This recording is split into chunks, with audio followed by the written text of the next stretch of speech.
India 360 degree के आज के इस खास कार्यक्रम में हम आपको बताएंगे डिजीज एक्स वेरिएंट के खतरों के बारे में। आखिर एक्सपर्ट्स ने क्यों जताई है इसको लेकर चिंताएं, करेंगे इसका पूरा विश्लेषण। इसके अलावा हम आपको बताएंगे कैसे एशियन गेम्स में भारतीय महिला क्रिकेट टीम ने रचा इतिहास और त्योहारी सीजन में महंगाई पर सरकार कैसे लगा रही लगाम, दालों पर क्या है सरकार का नया प्लान। वहीं आज की कवर स्टोरी में बताएंगे बचपन का वक्त सोशल मीडिया पर कैसे हो रहा जब्त, करेंगे इसका 360 डिग्री विश्लेषण।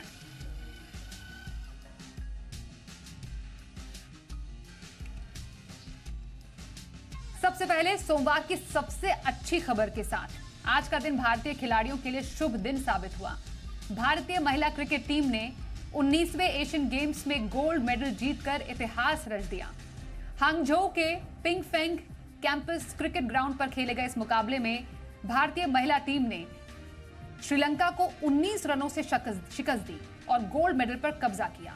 इससे पहले निशानेबाजी के मेंस 10 मीटर एयर राइफल स्पर्धा में ऐश्वर्य प्रताप सिंह तोमर, रुद्राक्ष पाटिल और दिव्यांश पंवार की तिकड़ी ने भारत को मौजूदा खेलों का पहला गोल्ड मेडल दिलाया था। भारत ने 19वें एशियन गेम्स में अब तक अपने नाम किए हैं। वहीं भारतीय महिला क्रिकेट टीम के सदस्य शेफाली वर्मा से खास बातचीत की हमारी सहयोगी किरण चोपड़ा ने, सुनिए। जिसका इंतजार था पूरे देश को, पहले शूटिंग में गोल्ड और उसके बाद क्रिकेट में गोल्ड, और क्रिकेट की गोल्डन गर्ल में से एक शेफाली मेरे साथ है। बहुत बहुत बधाई आपको। बर्मिंघम में एक सपना अधूरा था इंडियन विमेन क्रिकेट टीम का, यहाँ चीन में आकर पूरा हुआ। हाँ, बहुत अच्छा लग रहा है क्योंकि हमारे भी दिमाग में वही आ रहा था कि हम सिल्वर जीते, बट अब की बार हम सब एक दूसरे को बोल रहे थे कि गोल्ड जीतना है और एक दूसरे को बैक कर रहे थे, तो वो सब बहुत अच्छी चीज़ थी। एंड ऑफ कोर्स हमारी टीम यूनिटी बहुत अच्छा हो रखा था इस मोमेंट पे, तो आई थिंक उस वजह से हम जीते। एंड एज ए टीम एक दूसरे को हेल्प करना बहुत इंपॉर्टेंट है, हम वो कर रहे थे, सो आई थिंक दैट्स वाई हम गोल्ड जीते। टीम कॉन्फिडेंट थी कि 117 का टोटल आप इतनी अच्छे से डिफेंड कर पाए? कॉन्फिडेंट तो नहीं थे क्योंकि हम कॉन्फिडेंट नहीं रहना चाहिए जो भी है, और पहले से हम बस क्रिकेट को खेलने की सोच रहे थे और ज़्यादा कुछ कॉन्फिडेंट नहीं थे, बस एक दूसरे को अपनी स्ट्रेंथ पे बिलीव कर रहे थे और वही जाके हम ट्राई कर रहे थे, वही करें। क्रिकेट भारत में बहुत पॉपुलर है, जाना जाता है। चीन में आकर ये एक्सपीरियंस कैसे नया लग रहा है? हाँ, बहुत नया लग रहा है क्योंकि हमें पता लगा कि चाइना में है मैच, तो सब हंस रहे थे पहले क्योंकि चाइना में बहुत कम रेयर मैचेस होते हैं, तो ऑफ कोर्स यहाँ का, बट यहाँ पे जो हमने सोचा था, एक्सपेक्ट किया, उससे भी बहुत अच्छा था। चाइना वालों ने बहुत अच्छा किया, तो थैंक्स फॉर दैट। एंड बहुत अच्छा लगा चाइना में। ये डिफरेंट एक्सपीरियंस कि आप ऐसे गेम्स में मल्टी इवेंट गेम्स में आना, पोडियम पे खड़ा होना, ये कितना डिफरेंट था। वर्ल्ड कप में आपने खेला है, कई चीज़ें खेली हैं, पर ये कितना डिफरेंट है? ये बहुत डिफरेंट था क्योंकि हम पोडियम में खड़े होते हैं, आपको नेशनल एंथम बजता है तो गूज़बम्स खड़े हो जाते हैं बिल्कुल जब, बट बहुत अलग था, अनरियल लग रहा था। बट हम यही बोलेंगे गोल्ड जीते हैं, बहुत खुशी है। Thank you. तो ये थी हमारे साथ शेफाली, जिन्होंने मिलकर पूरी टीम ने भारत को क्रिकेट में भी गोल्ड दिलाकर इतिहास रच दिया। कैमरा पर्सन शंकर चंद मलिक के साथ किरण चोपड़ा, जी मीडिया, हांगझाओ, चीन। वहीं मेंस 10 मीटर एयर राइफल स्पर्धा में गोल्ड मेडल जीतने वाली टीम के सदस्य दिव्यांश पंवार से भी खास बातचीत की हमारी सहयोगी किरण चोपड़ा ने, सुनते हैं। चीन के हांगझाओ में एक वक्त अब आज ऐसा आया जब तिरंगा ऊपर और चीन का झंडा नीचे था और शान से लहरा रहा था तिरंगा, और वो तिरंगा लहराया है जिन खिलाड़ियों ने, उनमें से एक हमारे साथ है दिव्यांश। बहुत बहुत बधाई हो आपको। पहला गोल्ड मेडल कितना स्पेशल है? पहला है क्योंकि इस एशियन गेम्स में इंडिया, तो जैसे ही मैच खेल के बाहर आए तो सबसे पहले हमें पता लगा कि हमने इंडिया के लिए पहला गोल्ड मेडल लिया है, तो वो बिल्कुल अनएक्सपेक्टेड खुशी थी। वहाँ पे कोई भेदभाव वाली नहीं या कुछ नहीं, बस वो अंदर से इतनी ज़्यादा खुशी कभी नहीं हुई किसी मेडल पे कि इंडिया के लिए जो पहला गोल्ड मेडल आया वो हमारी तरफ से आया। एक युवा टीम है आप तीनों, 19, 20, 21 इस एज के, तो ये युवा होना, इतनी जल्दी शूटिंग को लेना, ये कैसे शुरू हुआ? बड़ी कम उम्र में आपने शूटिंग शुरू की? जी, बड़ी कम उम्र में शूटिंग शुरू करी, वही पबजी वाला ही सीन है। वो खेलते थे, पापा ने शूटिंग में डाल दिया एंड फिर धीरे धीरे उसमें मोटिवेशन आता गया, थोड़ा सा इंस्पिरेशन मिलती रही, शुरू किया वहाँ से। अभी तो उम्र काफ़ी है, अभी तो काफ़ी और खेलेंगे। और अब आपको एक ऐसी खबर दिखाते हैं जिसने दुनिया भर की चिंताएं बढ़ा दी हैं। कोरोना महामारी के बाद अब कोरोना के नए वेरिएंट डिजीज एक्स ने दस्तक दे दी है, जिसे लेकर यूके की वैक्सीन टास्क फोर्स की अध्यक्षता करने वाली डेम केट बिंघम ने लोगों को आगाह किया है। कि डिजीज एक्स कोविड-19 से 7 गुना अधिक घातक साबित हो सकता है। यही नहीं, अगली महामारी कम से कम 50 मिलियन लोगों की जान ले सकती है। दूसरी तरफ ब्रिटेन के वैज्ञानिकों ने डिजीज एक्स के बचाव के लिए टीके बनाने की प्रक्रिया भी शुरू कर दी है। हाल ही में एक रिपोर्ट के अनुसार बहुत ही कम समय में पेरोला ने UK, US, Denmark, south Africa और इजराइल जैसे कई देशों तक पहुंच बना चुकी है। नए वेरिएंट के केस एक हफ्ते में ही दुनिया भर में दोगुने से ज्यादा हो गए हैं। वहीं स्वास्थ्य विशेषज्ञ भी इसे ज्यादा खतरनाक मान रहे हैं। अब जरा इसके लक्षण भी जान लीजिए। खांसी, थकान, सिरदर्द और शरीर में दर्द होना, भूख ना लगना, कंजंक्टिवाइटिस यानी आई फ्लू, चकत्ते होना, दस्त और सांस लेने में समस्या इनके मुख्य सिम्टम्स में शामिल है।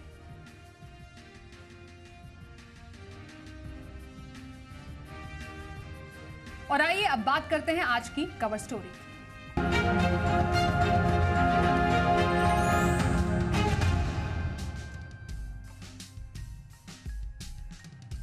क्या आप भी अपने बच्चों की मोबाइल लत से परेशान हैं?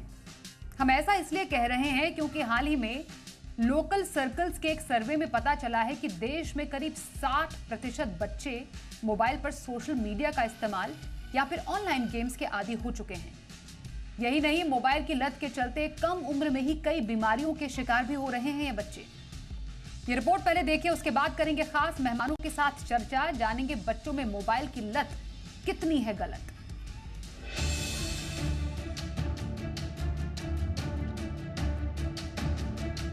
मोबाइल पर सोशल मीडिया का इस्तेमाल हो या ऑनलाइन गेम्स हो, पेरेंट्स बच्चों को चुप कराने के लिए मोबाइल थमा देते हैं। बाद में यही मोबाइल बच्चों की आदत बन जाता है, जिसे छुड़ाना आसान नहीं होता है।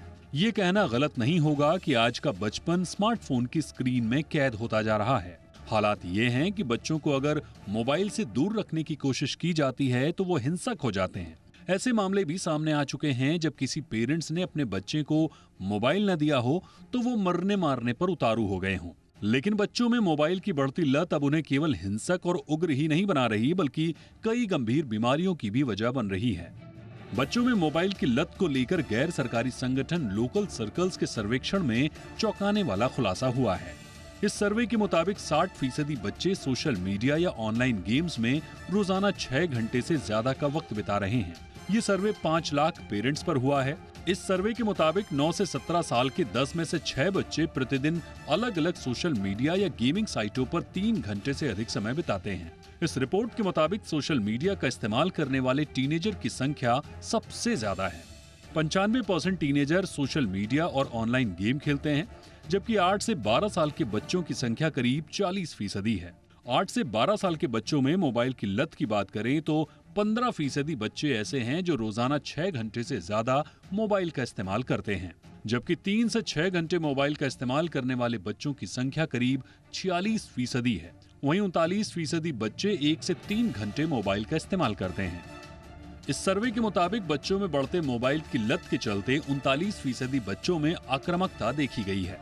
37% बच्चे बेसब्र हो गए हैं, जबकि 27% बच्चे सुस्त नजर आने लगे हैं। उनमें ज्यादा एक्टिविटी नहीं दिख रही है, जबकि 25% बच्चे हाइपर एक्टिविटी के शिकार हैं।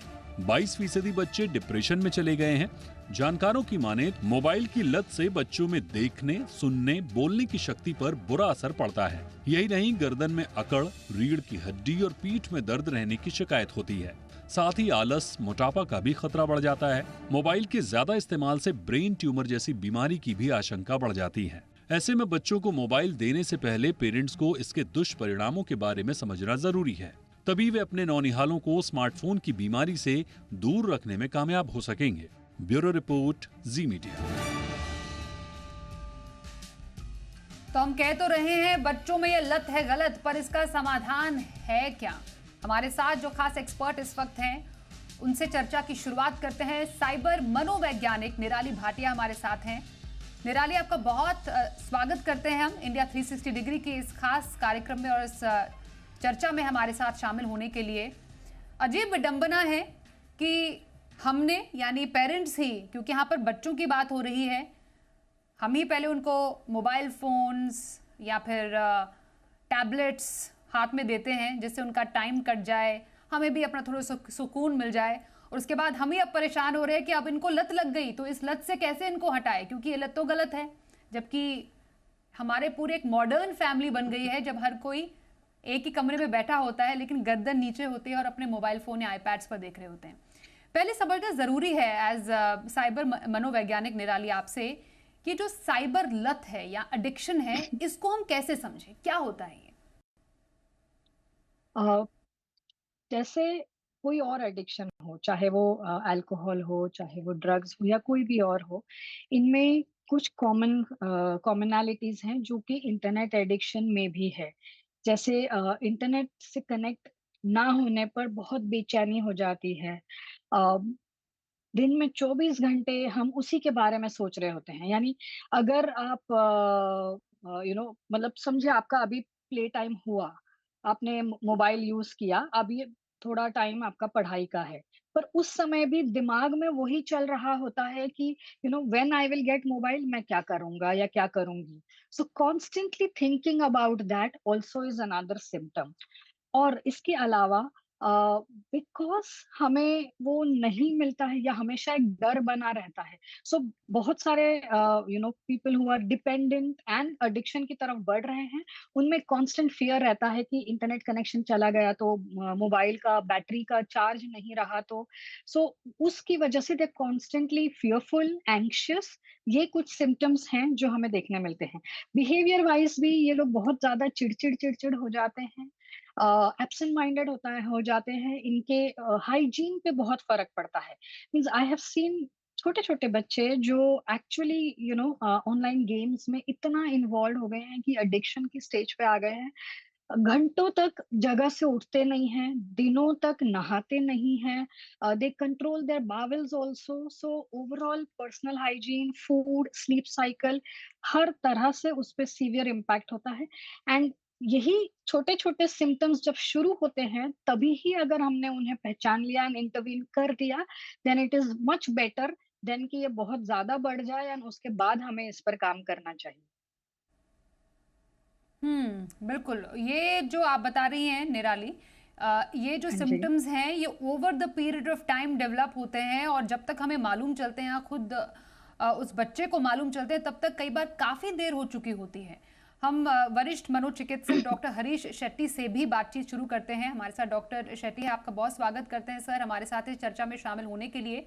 हम यही समझ नमस्कार। रहे थे कि ये साइबर एडिक्शन होता क्या है। डॉक्टर शेट्टी, हमने कई तरीके के एडिक्शन के बारे में सुना है और अब ऐसी लाइफस्टाइल हो गई और दुनिया इतनी टेक्नो फ्रेंडली हो गई, हमें डेफिनेटली दुनिया के साथ तो आगे बढ़ना ही है। उसमें एक और एडिक्शन जुड़ गया है, मोबाइल की लत या ऑनलाइन गेमिंग की लत।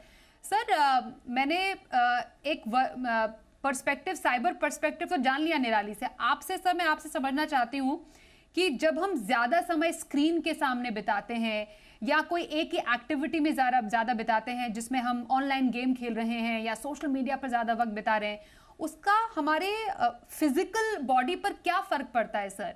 मतलब अगर हम समझे, मैं अगर दिन भर 6 घंटे स्क्रीन के सामने मोबाइल देख रही हूँ तो फिजिकली मेरे में क्या अंतर नजर आएगा आने वाले कुछ महीनों में? पहली बात यह है कि ये सभी सोशल मीडिया, गैजेट या गेम्स आपको एडिक्ट करने के लिए ही बनाया गया है। आपके उन्नति, आपकी सामाजिक समय अच्छा बीता इसके लिए नहीं। तो this is like a bottle of alcohol. ये कोकेन और चरस गांजा जैसे ही है, ये समझना बहुत इम्पोर्टेंट। अब हम यदि इसके सामने बैठे रहे तो आंखों में तकलीफ आ सकती है, दृष्टि में बदल आ सकती है, अपना स्पाइनल कॉर्ड जो है उसमें भी बहुत तकलीफ आ सकती है, जिससे अपना स्पाइन और बैकएक हो सकता है। उसके अलावा थकावट, मानसिक थकावट और शारीरिक थकावट हो सकती है। साथ साथ में नींद पे बहुत बड़ा असर होता है, क्योंकि ये ब्लू लाइट जो है इससे मेलाटोनिन कम होता है और नींद बहुत खराब होती है। इसके साथ साथ ऐसा भी है कि बहुत लंबा समय यदि हम स्क्रीन के सामने बैठे तो याददाश्त में तकलीफ होती है, हमारे आसपास के लोगों के ऊपर गुस्सा आता है। और ये सभी चीजों को यदि हमें पहले ही पहचाना है तो याद रखिए, बच्चे जब खाना खाने के लिए साथ में नहीं आते हैं, कोई रिश्तेदार घर में आते हैं तो उन्हें मिलने नहीं आते हैं, कहीं बाहर जाते हैं पूरा फैमिली तो वहाँ वो आने से इनकार करते हैं। त्योहार में जो कुछ उनको करना चाहिए उससे वो बिल्कुल दूर रहते हैं। ऐसे थोड़ी छोटी-छोटी जब ये संकेत हमें मिलता है तो याद रखना एडिक्शन के तरफ वो जा रहा है। बहुत लंबी समय तक यदि हम गेम्स खेलें या स्क्रीन के सामने रहे तो इसका असर अपने हार्ट पे भी हो सकता है, श्वास प्रक्रिया पर भी हो सकता है, शरीर के जो स्नायु है, मसल्स है, उस पे भी हो सकता है और साथ-साथ में लेज़ीनेस यानी हम कहते हैं कि साइकोमोटर रिटार्डेशन भी इसके साथ हो सकता है। सर दुखना ये बहुत कॉमन है, नींद उड़ जाना और नींद उड़ने के बाद शारीरिक ब्लड प्रेशर, डायबिटीज़ भी हो सकता है और पूरे शरीर का ऑर्केस्ट्रा बिगड़ सकता है। पैनक्रियाज़ कहेगा, मैं तुम्हें इंसुलिन नहीं दूँगा।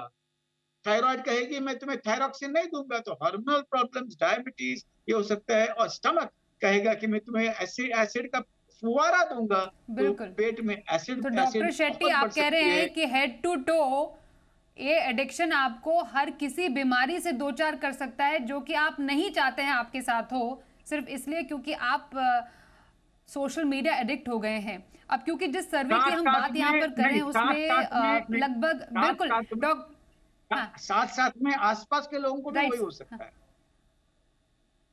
बिल्कुल बिल्कुल राइटली सेड सर, क्योंकि 5 लाख पेरेंट्स पर यह सर्वे हुआ जिसमें 9 से 17 साल के 10 में से 6 बच्चे पाए गए हैं जो हर दिन अलग अलग सोशल मीडिया या फिर गेमिंग साइट्स पर 3 घंटे से ज्यादा टाइम बिताते हैं। अब ये जो पूरा एक एज बैंड है, प्री टीन का है, फिर टीनेजर्स बच्चों का है। निराली आपसे समझना जरूरी है, जो कि डॉक्टर शेट्टी ने भी जिसका जिक्र किया, ये सोशल मीडिया जो वर्ल्ड है वो काफी एडिक्टिव ऐसे भी है क्योंकि इसकी मार्केटिंग भी ऐसी की जाती है जिससे कि ज्यादा से ज्यादा लोग इसे देखें। हम चाहे कोई भी सोशल मीडिया साइट ले लें, ऑनलाइन गेमिंग साइट्स ले लें, हमें कुछ इस तरीके के एप्स मिल जाएंगे that leads to one another. मतलब आप ऑलरेडी, आपका बच्चा एक गेम खेल रहा होगा, वो अचानक से उसका ऐड आएगा, वो कहेगा मुझे ये गेम भी खेलनी है, फिर मुझे दूसरी गेम भी खेलनी है। तो वो एडिक्शन का जो पैटर्न है कीप्स ऑन बिल्डिंग अप। तो निराली, ये जो मार्केटिंग जिस तरीके से हो रही है, बच्चों को जिस तरीके से इसमें बांधा जा रहा है, जिस तरीके से एडिक्ट एक तरीके से बनाया जा रहा है, इस वाले पैटर्न को लेकर आप क्या कहेंगे? जैसे डॉक्टर शेट्टी ने भी कहा कि ये जो एंटायर सोशल मीडिया या गेम्स हैं, इन्हें डिजाइन ही इस तरह से किया गया है कि आप उसे बार बार लगातार खेलते रहें। जैसे हमारे साइकोलॉजिकल टर्म्स में हम कहते हैं कि इनसे हमें एक पॉजिटिव रीइंफोर्समेंट मिलता है। यानी हमने लेट्स से अगर गेम है तो हमने एक लेवल पार किया तो amount of confidence, amount of happiness and feeling of success जो हमें आती है, ये हमें दोबारा मोटिवेट करती है कि चलो एक और ग्राउंड खेला जाए, एक और। सेम वे सोशल मीडिया पे हम स्क्रॉल कर रहे होते हैं, फिर कुछ एक अच्छा दिखता है and we feel that wow it was worth the time जितना हमने स्क्रॉल किया, तो हम वापस वो कंटिन्यू करते हैं। So that is how it is design. अब इन्होंने एल्गोरिदम्स इस तरह से किए हैं कि आपने अगर किसी चीज को लाइक किया, कमेंट किया, या जहां भी आपने अपनी सोशल करेंसी स्पेंड की, तो सिस्टम यानी उनके कोड को ये पता चलता है कि हाँ, ये बंदे का ये टेस्ट है। फिर वो एआई एंड एल्गोरिदम्स की मदद से हमें वैसे ही और कंटेंट दिखाते हैं। अब अगर मुझे पसंद है एक चीज और मुझे बार बार वो मिलता जाए तो मैं क्यों वहां से उठूं? And that is how we get glued to it. And अभी जैसे अगर कोई बच्चा एक गेम खेल रहा है एंड उसमें अगर उसने कोई गेम की कोई क्वेरी सर्च कर ली हो या उसने गेम रिलेटेड कुछ पोस्ट किया, तो अब आगे से उसको उसी रिलेटेड सब दिखने लग जाएगा, कमेंट्स वैसे मिलने लग जाएंगे। तो ये उसका एक कॉन्फिडेंस उसमें सेट कर देता है, उसे जो सेंस ऑफ हाई एंड एक लाइक पॉजिटिव रीइंफोर्समेंट जो मिलता है वो और वो और मिले, इसलिए वो कंटिन्यूअसली उसमें खेलते जाते हैं हम लोग, या उसमें इनग्रॉस हो जाते हैं। So this is how it is design and it is.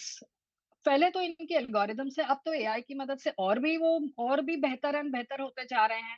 आप खुद भी अगर आप अपनी इसमें भी सोचोगे कि अगर आप कुछ ढूंढ रहे हो ऑनलाइन या आपने सोशल मीडिया पे किसी एक पोस्ट को लाइक किया, आपको वैसे ही सिमिलर मिलते जाएंगे। There is overload of information. तो बिल्कुल ओवरलोड ऑफ इंफॉर्मेशन जो हो रहा है डॉक्टर शेट्टी, अब इसका समाधान क्या है sir?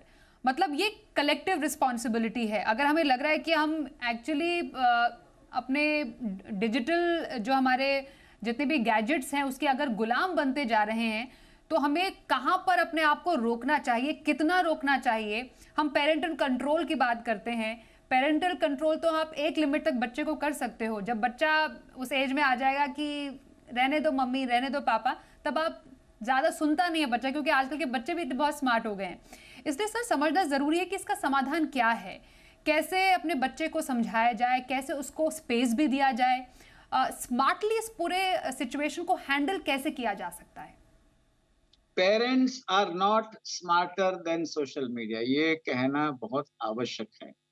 The jingle on the TV is more powerful than the statements by parents. इसीलिए याद रखना, यूनेस्को ने जुलाई 29, 2023 को एक बहुत बड़ा डॉक्यूमेंट दिया है पूरे विश्व को।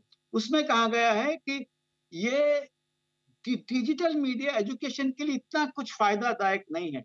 4 में से 1 देशों ने एजुकेशन के लिए डिजिटल मीडिया से को दूर रखा है, और चाइना ने तो बहुत सख्त कानून लाए हैं। The most important thing is, यह जो एडिक्शन है ये एपिडेमिक है, और जब एपिडेमिक होता है तब कैंपेन की आवश्यकता होती है। पेरेंट्स को बच्चों को सिर्फ समझाने से कुछ होने वाला नहीं है। जैसे स्वच्छ भारत अभियान है, जैसे जल का अभियान है, जैसे जैसे उज्ज्वला अभियान है, वैसे ही हमें अभियान के स्वरूप में ये करना पड़ेगा। एक महाराष्ट्र में एक छोटा सा गांव, मोहित्यांचे वडगांव, सांगली का वो जिला है, जहां पेरेंट्स एकत्र आके उन्होंने कहा कि इस समय से इस समय तक फोन बंद रहेगा। सायरन बजाते हैं और उस समय फोन बंद रहता है। सभी समाज को एक आकर इसको बदलना जरूरी है। ये 1-to-1 फैमिली से कुछ नहीं होगा, क्योंकि this social media is design to addict. Positive reinforcement नहीं है, पॉजिटिव रीइंफोर्समेंट है, उसके साथ साथ डिपेंडेंस और टॉलरेंस भी है। डिपेंडेंस का मतलब है, आज यदि मुझे नहीं मिला तो मैं चिल्लाऊंगा, मैं बेबस हो जाऊंगा, मैं बहुत गुस्से में आऊंगा। जैसे दारू न मिलते हुए लोग गुस्सा करते हैं, किसी को मारते हैं, पीटते हैं, जब तक दारू नहीं मिलता है, वैसे ही इसका होने वाला है। टॉलरेंस का मतलब है, आज कैंपेन के जरिए इस एडिक्शन को या फिर इस तरीके के सिचुएशन को हम कंट्रोल कर सकते हैं।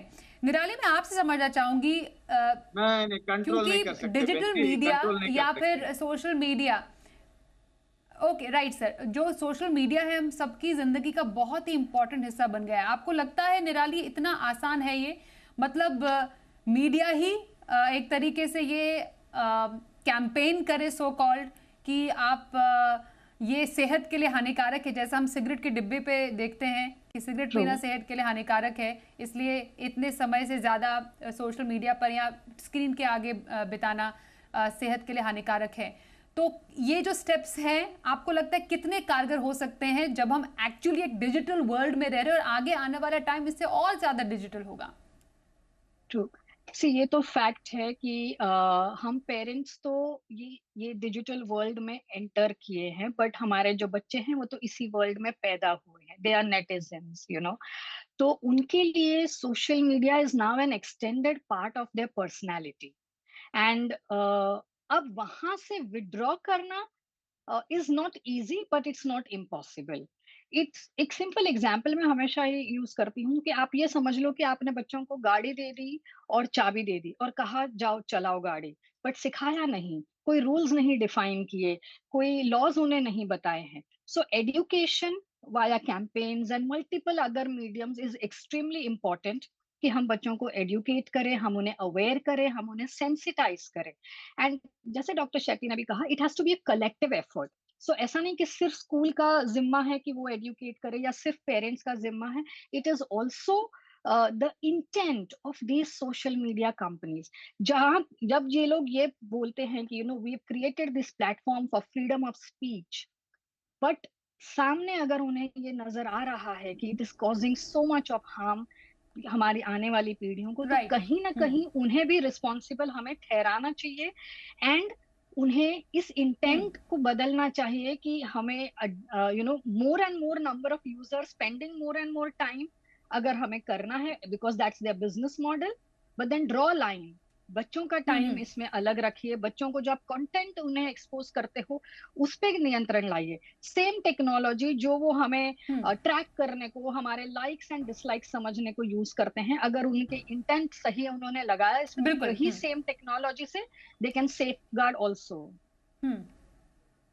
बिल्कुल। मैं इनफैक्ट डॉक्टर शेट्टी आपसे एक बात समझना चाहती हूँ, ये जो कंटेंट भी परोसा जा रहा है बच्चों को, खासतौर पर अगर ऑनलाइन गेमिंग की बात करें, बहुत ज़्यादा हाईली स्टिमुलेट करने वाले गेम्स बच्चे आजकल खेल रहे हैं, जिनका जो कि कम उम्र में उनके माइंड को ऐसे स्टिमुलेट करते हैं जिससे नतीजतन वैसी बीमारियों का बच्चे इवेंचुअली शिकार होते हैं जिसकी हम बात कर रहे हैं।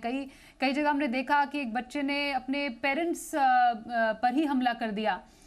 इस तरीके के हमें केसेस भी सुनने को मिले हैं। आप बच्चे बहुत ज़्यादा उग्र हो जाते हैं।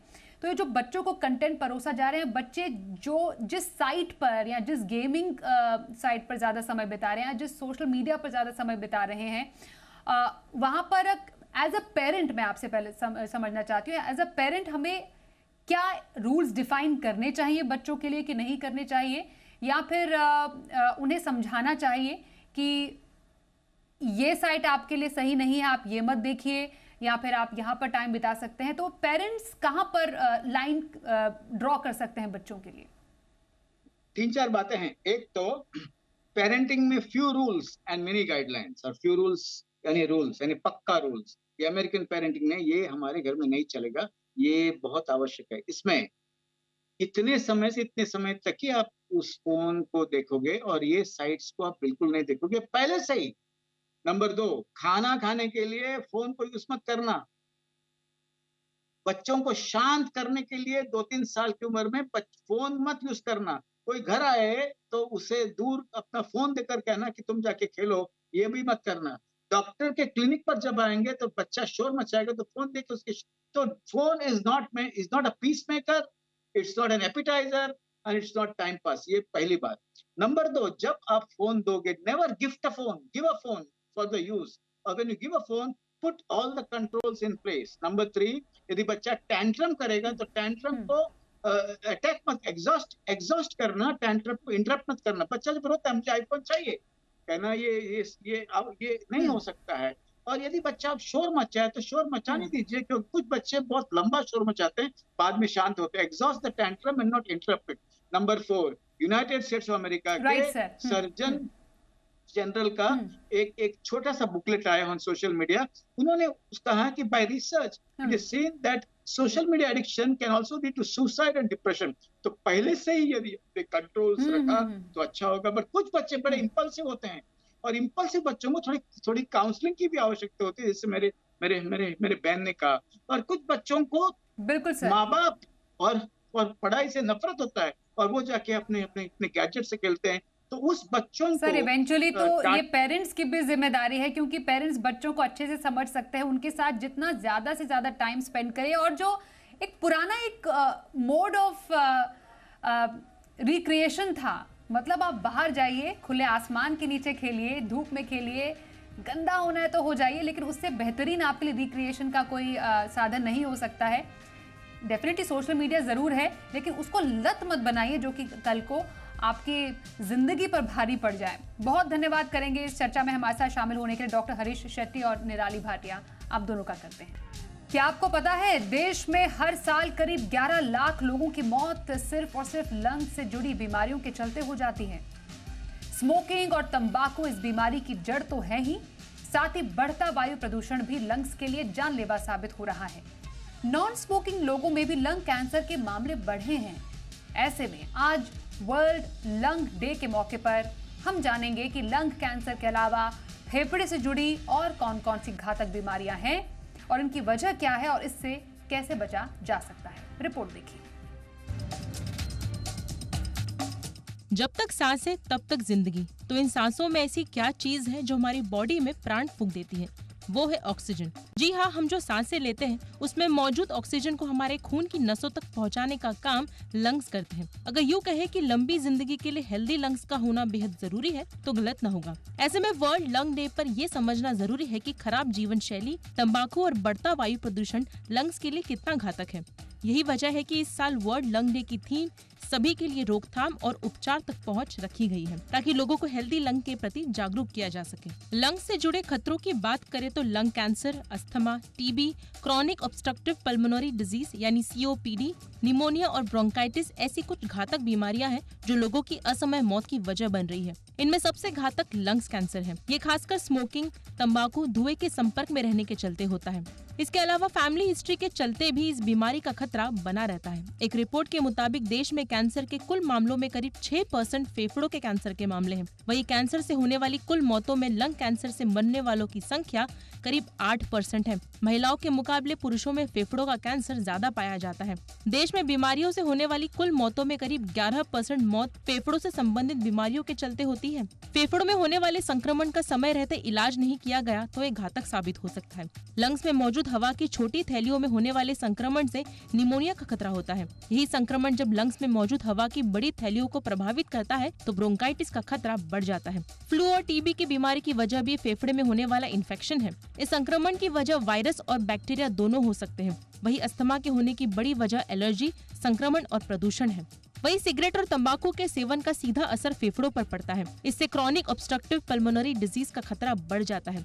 सीने में जकड़न, सांस लेने में दिक्कत, लंबे समय तक खांसी इसके लक्षण हैं। इसके अलावा ऑब्स्ट्रक्टिव स्लीप एपनिया यानी OSA की बीमारी भी फेफड़ों को कमजोर करने का काम करती है। स्लीप एपनिया में सोते वक्त सांस लेने में दिक्कत होती है और बहुत कम मात्रा में हवा फेफड़ों तक पहुंचती है। फिलहाल तो रोजाना एक्सरसाइज और हेल्दी लाइफस्टाइल अपनाने के साथ हम स्मोकिंग, धूल धक्कड़ और धुएं से हम जितना दूर रहेंगे, हमारे फेफड़े उतने ही हेल्दी और दुरुस्त रहेंगे। ब्यूरो रिपोर्ट, जी मीडिया। त्योहारी सीजन में केंद्र सरकार ने दालों की स्टॉक लिमिट और समय सीमा को लेकर बड़ा फैसला लिया है। सरकार ने स्टॉक लिमिट की समय सीमा बढ़ाकर 31 दिसंबर तक कर दी है। पूरी खबर अच्छे से समझते हैं। जी मीडिया संवाददाता अमरीश पांडे हमारे साथ है। अमरीश, दालों पर स्टॉक लिमिट का समय बढ़ा दिया गया है, क्या है सरकार का यह फैसला? देखिए स्वाति, लगातार सरकार इन्फ्लेशन को कम करने के लिए कई सारे स्टेप्स ले रही थी और उनका असर अभी तक नहीं दिखना शुरू हुआ है। क्योंकि दालों की अगर बात करते हैं तो दालों पे स्टॉक लिमिट लगाए हुए सरकार को लगभग 2 महीने हो चुके थे और अभी भी मार्केट में लगातार दालों की कीमतें बढ़ती जा रही थी, बावजूद इसके कि इंपोर्ट पर्याप्त मात्रा में हो रहा है।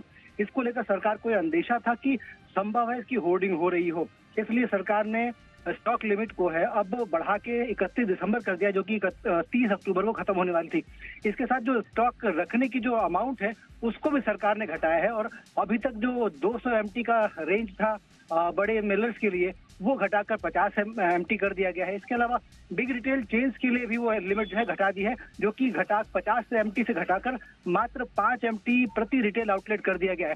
सरकार को उम्मीद है कि इससे मार्केट में जो अवेलेबिलिटी है दालों की वो बढ़ेगी और कीमतें थोड़ी कम होंगी। इसके साथ साथ सरकार इस बात की उम्मीद भी कर रही है कि अगले सीजन में, क्योंकि नई फसल आने का सीजन शुरू हो रहा है, तो ऐसे में नई फसल और मार्केट में ये जो उपलब्धता है वो बढ़ने से दालों के दाम कम से कम त्योहारी सीजन में तो नहीं बढ़ेंगे। इसके अलावा जो इम्पोर्ट होके दाल आ रही है बाहर से, उसकी पहली खेप आ चुकी है, उसको भी मार्केट में और रिटेल में आने में थोड़ा समय लगेगा। तो उम्मीद जताई जा सकती है कि अगले 15 दिनों में दालों के दाम बढ़ने का ट्रेंड उनका रुक जाएगा। घटने का ट्रेंड कब से शुरू होता है ये देखने वाली बात होगी। स्वाति, तो आने वाले समय में, यानी कह सकते हैं त्योहारी सीजन में दालों के दाम न बढ़े, इसके लिए सरकार का ये प्लान। बताने के लिए पूरी जानकारी अमरीश आपका धन्यवाद करेंगे। HDFC सिक्योरिटीज ने ट्रेडिंग के लिए अपना नया प्लेटफॉर्म HDFC स्काई लॉन्च किया है। इस प्लेटफॉर्म से equity, IPO, mutual fund, ETF, fixed income, commodity, currency और विदेशी बाजारों के सौदे किए जा सकेंगे। इस प्लेटफॉर्म से करीब 3,500 शेयर, 2,000 म्यूचुअल फंड स्कीम और 100 के करीब ETF स्कीम को जोड़ा गया है। कंपनी का कहना है कि पहले साल कोई मेंटेनेंस चार्ज नहीं लगेगा और सभी सौदों के लिए अधिकतम 20 रुपए ही चार्ज लिया जाएगा। वन एप्लीकेशन है। इस एप्लीकेशन के माध्यम से customers equity, derivative, currency, commodities, IPOs, mutual funds और ग्लोबल एसेट्स में भी इन्वेस्ट कर सकते हैं। ये एक न्यू टेक्नोलॉजी पे डेवलप की गई है और इसकी लाइटनिंग स्पीड है। इसके साथ साथ हम अपने लास्ट 23 साल की जो एक्सपर्टीज़ हमारी रिसर्च में है वो हम कस्टमर्स को फ्री में ऑफर करेंगे।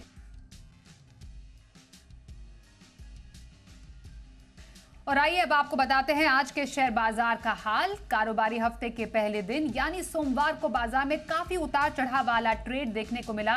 निफ्टी और सेंसेक्स करीब करीब सपाट ही बंद हुए। सेंसेक्स 14 अंक चढ़कर 66,000 के पार बंद हुआ और निफ्टी 19,680 के करीब बंद हुआ। बैंक निफ्टी में 150 अंकों से ज्यादा की तेजी आज देखने को मिली। बैंक निफ्टी 44,760 के लेवल पर आज बंद हुआ। तो मार्केट में आज सबसे ज्यादा एक्शन कहां पर देखने को मिला, आज के बाजार में किस सेक्टर में सबसे ज्यादा हलचल रही, बता रहे हैं हमारे सहयोगी आशीष चतुर्वेदी। देखिए, सुस्त ग्लोबल संकेतों के चलते भारतीय बाजारों में भी अगर आप देखें तो बिल्कुल सपाट क्लोजिंग यहां पर देखने को मिली। हालांकि दिन के दौरान अगर आप देखें तो शुरुआत हल्की कमजोर हुई थी, इसके बाद 12 साढ़े 12 के बीच में एक अच्छी रिकवरी का ट्रेंड आपको देखने को मिला, लेकिन फिर ग्लोबल संकेत थोड़े से सुस्त हो गए। डाउ फ्यूचर्स में हल्की सी गिरावट आ गई, तो इसी के साथ अगर आप देखें तो निफ्टी बिल्कुल फ्लैट बंद हुआ।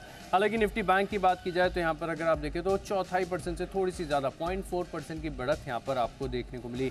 निफ्टी में योगदान देखने को मिला सबसे ज़्यादा बजाज फाइनेंस का, जहाँ पर ब्रोकरेज हाउस की तरफ से रिपोर्ट आ रही है QIP के माध्यम से पूंजी जुटा रहे हैं, इसके चलते 5% का मूव। और इसी के साथ बजाज ट्विंस में से बजाज फिनसर्व को देखे 2.5% की तेजी यहाँ पर आपको देखने को मिली। टाटा कंज्यूमर में खरीदारी रही और अपोलो हॉस्पिटल में भी अगर आप देखें तो दिन के दौरान 2% से ज़्यादा का मूव आपको देखने को मिला।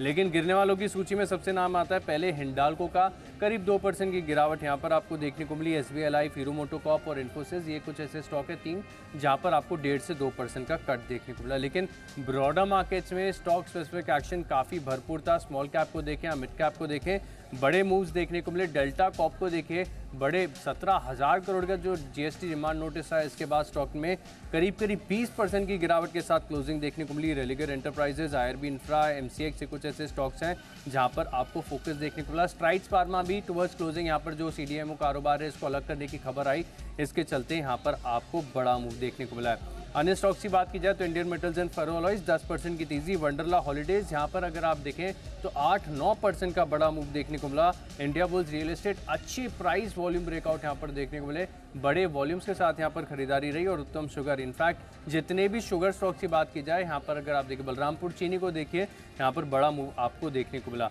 गिरने वाले स्टॉक्स की बात की जाए तो आप देखिए ईके एनर्जी 10% का कट, बर्जर पेंट्स यहाँ पर आप देखिए कि एडजस्टमेंट्स कुछ देखने को मिल रहे हैं। साथ में कल्याण ज्वेलर्स 5% की गिरावट यहाँ पर आपको नजर आई। NSE ने मार्केट रेगुलेटर सेबी को FNO सेगमेंट में कारोबार बढ़ाने की अर्जी दे दी है। FNO ट्रेडिंग के लिए समय सीमा शाम 6 बजे से रात 9 बजे तक के लिए खोलने का प्लान है। ये संभव कैसे होगा, क्या टाइमलाइन है, इन सभी मुद्दों को लेकर ब्रजेश कुमार ने बात की NSE के chief business development officer Shri Ram Krishnan से। सुनते हैं। क्या प्लान है एक्चुअली, आप क्या सबमिट किया आपने रेगुलेटर को, क्या इंटेंट है आपका, क्या करना चाहते हैं? रेगुलेटर्स ने परमिशन दिया है एक्सचेंजेस को इन जनरल कि हम लोग 11:55 तक एक्सटेंड कर सकते हैं। तो जनरल एनेबलमेंट है सेबी से फ्यूचर्स एंड ऑप्शंस के लिए अगर एक्सटेंड करना है बिजनेस टाइम तो। लेकिन हमने वो एज सच नहीं किया है कुछ। हमने तो बहुत डिस्कशंस किए हैं, वर्किंग कमेटी सेटअप किया और पिछले 9 महीने से हम ब्रोकर्स के साथ लगातार इस विषय पे चर्चा करते जा रहे हैं। सबका व्यू पॉइंट लिया हमने, ना सिर्फ ब्रोकर्स का पर एसेट मैनेजर्स का भी लिया है, फॉर एग्जांपल फॉरेन इन्वेस्टर्स का भी लिया है, उनका भी रिप्रेजेंटेशन था ये कमिटीज़ में। और सबका डिस्कशन होने के बाद हमको ये ऐसा लगा कि कैश इक्विटी को हाथ नहीं लगाना चाहिए, क्योंकि यही फीडबैक आया था कमिटी से और जितने भी स्टेक होल्डर्स थे उन सब से। तो हमने कैश इक्विटी को अलग छोड़ दिया, एज इट इज़ 330 को जो क्लोज है वैसा ही रहेगा। लेकिन फ्यूचर्स एंड ऑप्शंस पे सबका यही सजेशन है कि शाम का एक सेशन रखना ज़रूरी है, एज अ स्मॉल स्टार्ट, छोटा सा एक शुरुआत करते हैं और आगे देखते हैं कैसे इसको ले जाना है। तो हमने 6 बजे से 9 बजे के बीच एक सेशन के लिए अप्रूवल के लिए मांगा है, एक अप्रूवल मांगा है सेबी से, एक लेटर भेजा है हमने। और जैसे कि मैंने बोला, ये हम जो भी कर रहे हैं ये ब्रोकर्स के सहमति के साथ कर रहे हैं और मेजॉरिटी व्यू पॉइंट के साथ कर रहे हैं और रेगुलेटर के अप्रूवल के बाद ही करेंगे। और आपको बताएं, डेल्टा कॉर्प को GST से टैक्स डिमांड का नोटिस मिला है। किस मामले में ये नोटिस मिला है, कितना होगा असर इसका, ये सारी डिटेल्स लेकर हमारे साथ कुशल गुप्ता है जो कि पूरी जानकारी दे रहे हैं। जी, तो डेल्टा कॉर्प को झटके पर झटके लग रहे हैं। पहले तो जिस तरह से जीएसटी काउंसिल का फैसला आता हुआ दिखा कि पूरी फेस वैल्यू पर 28% का टैक्स लगता हुआ दिखेगा। अब आप उसके बाद देखिए यहाँ पर वीकेंड के दौरान बड़े नोटिस जारी हुए हैं जीएसटी डिपार्टमेंट की तरफ से। करीबन 17,000 करोड़ का टैक्स बकाया का नोटिस जो है डेल्टा कॉर्प को मिलते हुए दिखे, इंक्लूडिंग इट सब्सिडियरीज। अब आप देखिए यहाँ पर ये जो बकाया है, इसमें अगर भी ये बकाया नहीं चुकाया तो आगे चलकर शो कॉज नोटिस भी जारी किया जा सकता है। और साथ ही कंपनी की जो लीगल काउंसिल है, लेकिन इस पर उनका ये कहना है कि जो टैक्स मांगे वो अनुचित है और नियमों के खिलाफ है। तो ऑफकोर्स कंपनी जो है इस पर आगे कार्रवाई करेगी। जितने भी लीगल सपोर्ट उनको चाहिए वो अपनी तरफ से इस चीज़ को चैलेंज करते हुए नजर आएंगे। आपको बता दूं कि कैसीनो से करीबन कंपनी का 80% रेवेन्यू आता है और ये जो टैक्स लगाया गया है ये 1 जुलाई 2017 से लेकर मार्च 2022 के बीच ये जो टाइम फ्रेम है, इसमें इसके बीच खेले गए जो तमाम गेम्स हैं इनके, उसकी ग्रॉस बेट वैल्यू पर ये जो टैक्स है ये लगाया गया है। जबकि कंपनी की मैनेजमेंट का ये कहना था कि यहाँ पर वो जुलाई 2017 से ही जो टैक्स भर रही है 28% की दर से ही बढ़ रही है और ग्रॉस गेमिंग रेवेन्यू की हिसाब से ये टैक्स भरते हुए नज़र आ रहे हैं। तो जाहिर सी बात है कि जो डिफरेंस है वो साफ तौर पर यहाँ पर ये जो अमाउंट है वो इस वजह से निकल कर आ रहा है। अब यही देखना है कि यहाँ पर 11 जुलाई को जीएसटी काउंसिल ने जो फैसला लिया था कि पूरी फेस वैल्यू पर 28% जीएसटी लगेगी, इस पर इन्होंने क्लैरिफिकेशन भी जारी किया था कि जीएसटी काउंसिल ने कहा था कि केवल एंट्री लेवल पर ही जीएसटी ये लगाया जाएगा। अब ये जो क्लैरिफिकेशन नहीं है वो ये है कि अगर आप देखेंगे तो ये प्रोस्पेक्टिव होना था आइडियली।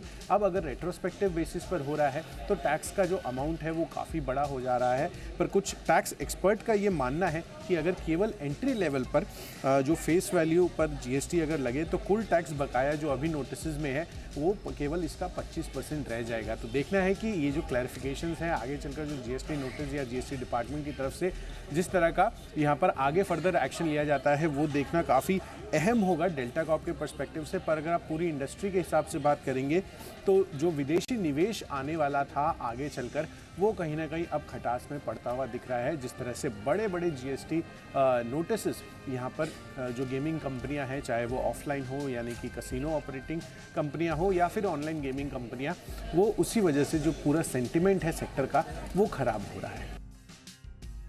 बजाज फाइनेंस के शेयर में आज दिखा जोरदार एक्शन। क्या वजह रही इस तेजी की, बता रहे हैं हमारे सहयोगी वरुण दुबे। देखिए, बजाज फाइनेंस के स्टॉक में आज काफ़ी बेहतरीन तेज़ी देखने मिली। निफ्टी का टॉप गेनर भी था और इसका सबसे बड़ा कारण है इस कंपनी की 5 अक्टूबर को होने वाली बोर्ड बैठक, जहां पे कंपनी काफ़ी सारे माध्यम से फंड जुटाने पे विचार करने वाली है और ब्रोकरेज हाउसेस को ये खबर काफ़ी अच्छी लगी। दरअसल ब्रोकरेज हाउसेस का मानना है कि ये कंपनी करीब 8 से 10 हज़ार करोड़ रुपये जुटा सकती है, जो कि इसके नेटवर्क का करीब 10 से 15% के आसपास का है। और सबसे बड़ी बात यह है कि इस फंड का इस्तेमाल दरअसल ये कंपनी जो है वो ग्रोथ कैपिटल के तौर पे करने वाली है। देखिए, अगर आप FY23 देखते तो इस कंपनी की AUM ग्रोथ करीब 28-29% रही थी, लेकिन Q1 में इस कंपनी की जो ग्रोथ है वो काफ़ी बेहतर रही है। 30% से ज़्यादा की AUM ग्रोथ जो है इस कंपनी ने डिलीवर की है। कंपनी काफ़ी सारे नए कारोबार में भी उतर रही है, जैसे कि tractors, micro finance, commercial vehicles, इनको भी फाइनेंस करने का जो कारोबार है उसमें कंपनी अब जोरों शोरों से उतर रही है। तो कहीं ना कहीं शायद इसके लिए भी कंपनी को ग्रोथ कैपिटल की ज़रूरत पड़ रही है। सिर्फ यही नहीं, जो फेस्टिवल सीज़न है उसमें शुरुआती ट्रेंड जो देखने मिला है वो काफ़ी इंकरेजिंग है और ब्रोकरेज हाउसेस ये भी मान रहे हैं कि शायद हो सकता है कि आने वाले दिनों में ये कंपनी जो है काफ़ी बेहतरीन AUM ग्रोथ का अनुमान कर रही है। इसके लिए अभी से फंड जुटाना शुरू कर दिया है। कंपटीशन बढ़ रहा है वो अपनी जगह है, लेकिन कहीं ना कहीं मार्केट जो है वो काफ़ी हद तक एक्सपांड हो रहा है। और देखिए, ऐसा नहीं है कि कंपनी पहले बार फंड जुटा रही है। अगर आप हिस्टोरिकली देखेंगे तो हमेशा सेकेंड हाफ में कंपनी ने फंड जुटाए हैं, लेकिन इस बार समय से पहले कंपनी फंड जुटा रही है और ये बात कहीं ना कहीं काफ़ी सारे ब्रोकरेज हाउसेस को अच्छी लगी। इसके लिए अब ब्रोकरेज हाउसेस ने अपना जो AUM ग्रोथ का अनुमान है वो भी बढ़ा दिया है। कुछ 30%, कुछ उसके ऊपर का AUM ग्रोथ का अनुमान लगा रहे हैं FY24 के लिए। और साथ ही साथ इनका तो ये भी कहना है कि कंपनी जो फंड जुटा रही है उसके चलते कंपनी का EPS और बुक वैल्यू पर शेयर भी बढ़ रहा है। इस फंड जुटाने के चलते कंपनी के ईपीएस में 5 से 6% के आसपास की बढ़ोतरी होगी और बुक वैल्यू पर शेयर में 11 से 12% के आसपास की बढ़ोतरी हो सकती है। और ग्रोथ कैपिटल आने के बाद, ग्रोथ आने के बाद कंपनी के जो वैल्यूएशन है वो सस्ते हो जाएंगे। हिस्टोरिकल लेवल से अगर आप देखेंगे तो काफ़ी नीचे रह जाएंगे, करीब 4.9 टाइम के आसपास के book price to book value पे ये कंपनी ट्रेड करेगी। तो जो फंड कंपनी जुटा रही है, एक तो समय से पहले और दूसरा ग्रोथ कैपिटल के तौर पे इसको इस्तेमाल किया जाएगा, जिसका सीधा इम्पैक्ट जो है कंपनी के ओवरऑल प्रॉफिट पे पड़ेगा, ओवरऑल वैल्यूएशन पे पड़ेगा। इसके लिए आपने देखा इस खबर के बाद स्टॉक में अच्छा खासा उछाल देखने मिला। इनफैक्ट दिग्गज ब्रोकरेज हाउस CLSA ने भी अपना लक्ष्य बढ़ा दिया है, 9,000 से बढ़ा के 9,500 का लक्ष्य है इन्होंने भी कर दिया। अब बात करते हैं कच्चे तेल की। तो क्या $150 तक जाएगा कच्चे तेल का दाम? क्रूड पर ब्रोकरेजेस रिपोर्ट में क्या है खास, बता रही है हमारी सहयोगी नेहा आनंद।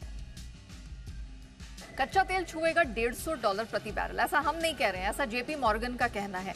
जेपी मॉर्गन ने हाल ही में जो अपना फोरकास्ट निकाला है उसमें उन्होंने माना है कि आने वाले 3 सालों में यानी कि 2026 तक ब्रेंट क्रूड $150 प्रति बैरल छू सकता है। सिर्फ यही नहीं, उन्होंने एनर्जी कमोडिटीज में सुपर साइकिल की बात यहाँ पर कही है और माना है कि अगले साल यानी कि साल 2024 में ब्रेंट क्रूड 90 से $110 के बीच में घूमता हुआ इस रेंज को पकड़ के चलता हुआ नजर आ सकता है। ये उन्होंने क्यों कहा है? दरअसल वो पूरे एनर्जी सेक्टर को लेकर उन्होंने अपना स्टैंस ओवरवेट कर दिया है। नए उत्पादन में कमी और जो बड़े उत्पादक देश हैं उनकी तरफ से सप्लाई कटौती के चलते उन्होंने ये माना है कि कच्चे तेल की कीमतों में यहाँ से मजबूती आएगी। सिर्फ जेपी मॉर्गन ही नहीं है जो मानते हैं कि कच्चे तेल में यहाँ मजबूती दिखेगी। गोल्डमैन सैक्स वो भी अगले साल मानते हैं कि ब्रेंट 80 से $105 के बीच में घूमता हुआ दिखाई देगा। यहाँ पर मॉर्गन स्टैनली इन्होंने भी अपना लेटेस्ट प्रेडिक्शन निकाला है जिसमें उन्होंने आने वाली तिमाहियों के लिए जो अपना अनुमान है वो $12 से $13 तक बढ़ाया है। हालांकि उन्होंने ये बात मानी है कि $100 के पार कच्चे तेल का निकलना थोड़ा फारफेच्ड है, थोड़ा सा स्ट्रेच्ड है, जिसका मतलब है वो इतनी तेजी यहाँ पर नहीं देख रहे। इसके अलावा यूबीएस ने $95 की बात कही है और साल के अंत तक स्टैंडर्ड चार्टर्ड, ANZ और बैंक ऑफ अमेरिका इन सब ने माना है कि $100 तक कच्चा तेल जाता हुआ दिखाई दे सकता है।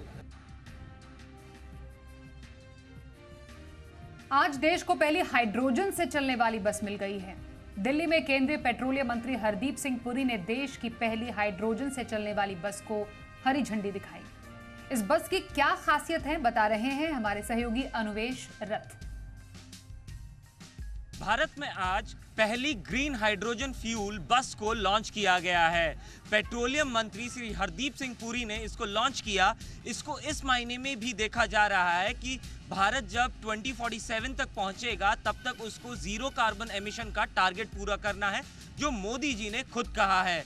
तो इसको देखते हुए आगे चलते हुए ग्रीन हाइड्रोजन और इलेक्ट्रिक बसेस दोनों का भारत में इस्तेमाल किया जाएगा और आगे चलते हुए इसका जो नंबर ऑफ बसेस हैं इसको भी बढ़ाया जाएगा। हमारे पीछे आप देख सकते हैं ग्रीन हाइड्रोजन बस का पहला सैंपल ये है जो केवल हाइड्रोजन गैस से चलता है। इसमें पेट्रोल या इलेक्ट्रिसिटी या दूसरे चीज़ों की कोई ज़रूरत नहीं है, जिसके कारण इससे जो एमिशन होता है वो कार्बन डाइऑक्साइड या कार्बन मोनोऑक्साइड का एमिशन नहीं होता है, जिसके वजह से इसको ग्रीन हाइड्रोजन फ्यूल बस कहा जाता है। आइए इस बस के अंदर चलते हैं और देखते हैं किस तरीके से ये पैसेंजर बस इस्तेमाल में की जाएगी, वो भी भारत के कैपिटल दिल्ली में। अगर अंदर आप देखें तो ये नॉर्मल बस किसी दूसरे तमाम जो बसेस होती हैं उन्हीं की तरह दिखती हैं, जहाँ पे सीट्स लोअर डेक में रखी गई हैं ताकि ज़्यादा ऊपर चढ़ना ना पड़े।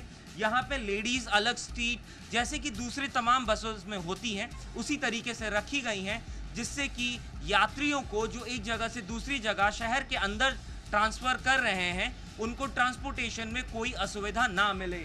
अगर इस बस को देखा जाए तो ये एयर कंडीशन बस है। अगर आप ये सोचते हैं कि हाइड्रोजन फ्यूल बस है तो इसमें एसी ना चले, तो ऐसा नहीं है। यहाँ पे एसी भी चल रही है और तमाम जो स्पीड की भी अगर बात करें कि कितनी तेज़ी से ये बस चल सकती है, ये जो नॉर्मल बसेस हैं उनको बिल्कुल टक्कर दे सकती है और तमाम जितनी स्पीड्स की ज़रूरत है शहर के अंदर चलाने के लिए वो इस बस में पर्याप्त है। कैमरामैन रतेश भार्गव के साथ अनुवेश रथ, जी मीडिया नेटवर्क। हिंडन एयरबेस पर रक्षा मंत्री ने ड्रोन शक्ति 2023 का उद्घाटन किया। इसके बाद स्वदेशी ड्रोन शक्ति का प्रदर्शन भी किया गया है, जिसमें देश में बने ड्रोन 2 दिनों तक अपना करतब दिखाएंगे। भारतीय वायुसेना के हिंडन एयरबेस पर रक्षा मंत्री राजनाथ सिंह ने भारत ड्रोन शक्ति 2023 का उद्घाटन किया। इसी के साथ 2 दिनों तक स्वदेशी ड्रोन शक्ति का प्रदर्शन शुरू हो गया है। भारत ड्रोन शक्ति 2023 में सर्वेक्षण ड्रोन, कृषि ड्रोन, आग दमन ड्रोन, निगरानी drone, heavy lift logistics drone, counter drone के साथ साथ 75 से अधिक ड्रोन स्टार्टअप और कॉर्पोरेट शामिल हो रहे हैं। ड्रोन शो की शुरुआत में एयरबेस पर 2 संदिग्ध आतंकी दिखाई दिए। पहले ड्रोन ने उन्हें कैच किया, तुरंत दूसरा ड्रोन पहुंचा और ऑटोमेटिक वेपन से फायरिंग करते हुए उन्हें खदेड़ दिया। एक अन्य ड्रोन ने आतंकियों के ठिकाने पर बम गिराकर उसे ध्वस्त कर दिया। ड्रोन के जरिए आग बुझाने का प्रदर्शन भी किया गया। इसमें ड्रोन ने आग के ऊपर एक शेल गिराया और उससे आग बुझ गई। वहीं एक ड्रोन 100 किलो तक का सामान उठाकर ले जाता हुआ दिखाई दिया, जिससे सेना की मदद हो सके। इसमें ड्रोन के 50 से अधिक लाइव हवाई प्रदर्शन हो रहे हैं। देश भर के 75 से ज्यादा ड्रोन स्टार्टअप और कॉर्पोरेट्स इसमें शामिल हुए हैं। प्रधानमंत्री नरेंद्र मोदी ने भोपाल में बीजेपी कार्यकर्ता महाकुंभ को संबोधित किया और इस दौरान उन्होंने कांग्रेस पर निशाना भी साधा। उन्होंने कहा कि कांग्रेस के पास नियत और इच्छा शक्ति नहीं थी। भोपाल में पीएम मोदी ने आज बड़ी जनसभा को संबोधित किया। बीजेपी कार्यकर्ताओं को संबोधित करते हुए पीएम ने कांग्रेस पार्टी पर बड़ा हमला बोला। मोदी ने कहा, मध्य प्रदेश के विकास के लिए अगले कुछ साल बहुत अहम हैं। मध्य प्रदेश को विकसित बनाने का है। इतने महत्वपूर्ण समय में कांग्रेस जैसी परिवारवादी पार्टी को जरा भी मौका मिला तो राज्य का बड़ा नुकसान होगा। हजारों करोड़ों के घोटाले का इतिहास रचने वाली पार्टी, वोट बैंक का तुष्टीकरण करने वाली पार्टी को जरा भी मौका मिल गया तो मध्य प्रदेश को बहुत बड़ा नुकसान होगा। प्रधानमंत्री ने रैली को संबोधित करते हुए कहा, मोदी है तो काम की गारंटी है। कांग्रेस पार्टी को नारी शक्ति वंदन का मजबूरी में समर्थन करना पड़ा, इसलिए घमंडिया गठबंधन ने संसद में समर्थन दिया। कभी सोचा है कि रोबोट योग भी कर सकते हैं? हैरान मत होइए, दरअसल टेस्ला ने एक ऐसा रोबोट तैयार किया है जो इंसानों की तरह योग भी कर सकता है। टेस्ला ने ह्यूमनॉइड रोबोट को ऐसी ट्रेनिंग दी है जिससे वो कई तरह के कार्य करने में सक्षम है।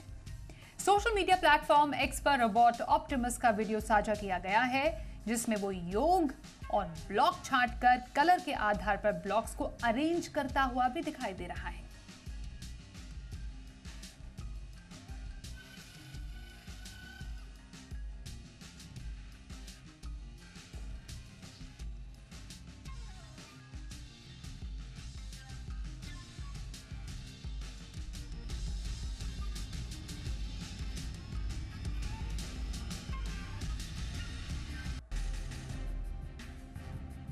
इंडिया 360 डिग्री के आज के इस कार्यक्रम में बस इतना ही। वक्त एक ब्रेक का है, देखते रहिए जी बिजनेस।